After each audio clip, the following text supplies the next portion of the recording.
गुप्ता जे जळगाव महापालिका निवडणुकीत जे 12 उमेदवार बिनविरोध झाले आहे त्यांच्या विरोधात आपण PIL दाखल करणार असल्याची चर्चा आहे. नेमकं काय सत्य आहे?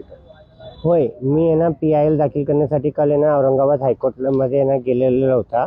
माझी ड्राफ्टिंग वगैरे सगळं झालेली आहे, ॲफिडेव्हिट झालेले आहे. आज किंवा सोमवारी माझी PIL दाखल होत आहे. माझी त्यामध्ये तशी मागणी आहे की EVM मध्ये जे आहे नोटाचा जो बटन आहे तो कायम राहतो.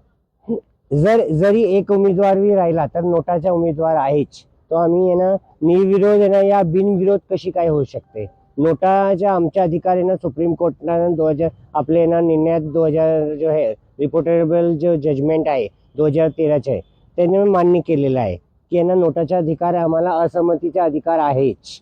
मग निवडणूक न घेता नोटाविरुद्ध उमेदवार निवडणूक न घेता कसं काय बिनविरोध शासन या प्रशासन बोला या निवडणूक आयोग बोला ये कसं काय बिनविरोध घोषित करू शकता. तर या विरुद्ध मी याचिका टाकलेली आहे. मी जळगावचे 12 उमेदवार विरुद्ध माझ्या कोणा विरुद्ध नाहीये, पण माझा अधिकार जे आहे माझ्या निवडणुकीवर मला वोट द्यायचा अधिकार जे आहे त्याच्या मला भेटत नाहीये.